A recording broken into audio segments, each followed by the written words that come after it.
ఓం శ్రీ గురుభ్యో నమః. ఓం శ్రీ మాత్రే నమః. జై శ్రీరామ్.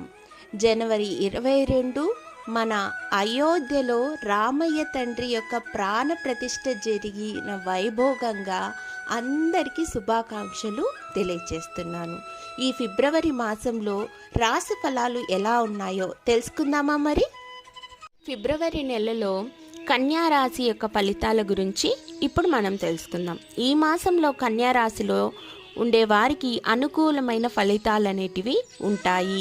వ్యాపారంలో నిమగ్నమైన వారికి జాగ్రత్తగా ముందుకు సాగాలి. ఎందుకంటే 7వ ఇంటికి అధిపతి అయిన బృహస్పతి మీ వ్యాపారానికి అనుకూలంగా లేని ఆకస్మిక సంఘటనలను తావిచ్చే అవకాశం అనేది 8వ ఇంట్లో నుండి జరిపించబోతున్నారు. అలాగే ఈ నెల ప్రారంభం విద్యార్థులకు చాలా అనుకూలంగా ఉంటుంది. ఎందుకంటే సూర్యుడు మరియు బుధుడు మీ యొక్క రాశిలో 5వ ఇంటిలో కలిసి బుధాదిత్య రాజ్యాన్ని మీకు ఇవ్వబోతున్నారు. ఇది మీ ప్రసంగంలో మాధుర్యాన్ని, తెలివిని మరియు తెలివితేటల్ని పెంచుతుంది. దీనివల్ల మీరు చేయగలరు అన్న విల్ పవర్ అనేది మీకు పెరుగుతుంది. ఈ నెల మొత్తం 6వ ఇంట్లో శని ఉండటం వల్ల పోటీ పరీక్షలకు సిద్ధమయ్యేవారు కొంచెం శ్రమను ఎక్కువ పెంచితే తప్ప మీరు పోటీ పరీక్షలలో ఫలితమైతే సాధించలేరనే చెప్పారు. మీరు మంచి విజయం సాధించాలన్నా, మీరు ప్రతిష్టాత్మకమైన సేవలలో ఎంపికై పాల్గొనాలన్నా మీకు కొంచెం కష్టపడక తప్పదనే చెప్పాలి. ముఖ్యంగా చెప్పాలంటే ఈ నెలలో కన్యా రాశి వారికి కళాశాలలో చదువుకున్న వారైతే మీ క్యాంపస్ ఇంటర్వ్యూలో సెలెక్ట్ అయ్యే సూచనలు అయితే కనిపిస్తున్నాయి. అలాగే కుటుంబ జీవితానికి ఈ నెల సగటుగా ఉంటుంది. నెల ప్రారంభంలో కుజుడు మరియు శుక్రుడు మీ యొక్క జాతక రీత్యా 6వ ఇంట్లో ఉంటారు కాబట్టి 4వ ఇంటికి అధిపతి అయిన బృహస్పతి 8వ ఇంట్లో ఉన్నందువలన 4వ, 2వ ఇండ్లు మరియు 12వ ఇంటిపై పూర్తి దృష్టి పెడతారు.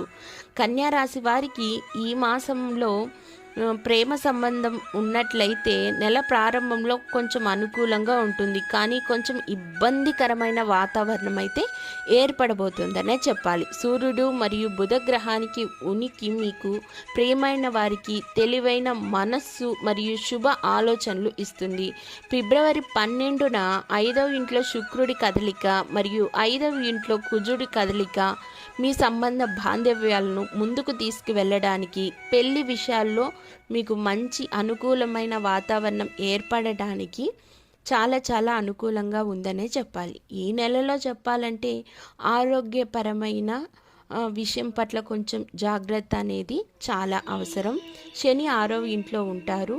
మీకు పాత వ్యాధుల నుంచి, మీకు దీర్ఘకాలిక సమస్యల నుంచి ఉపశమనం అయితే లభించబోతోందనే చెప్పాలి. మీ యొక్క ఆరోగ్యం పట్ల ఎక్కువ జాగ్రత్త వహిస్తారు. అలాగే మీరు ధైర్యాన్ని, శక్తిని ఎక్కువ పొందుతారు.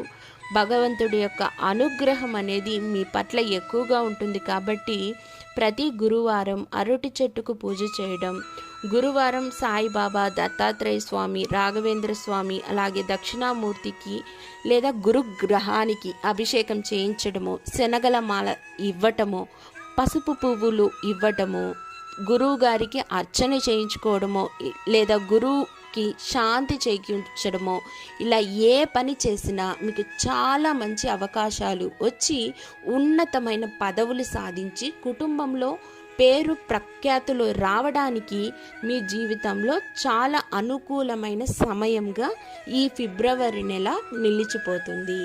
ధన్యవాదములు.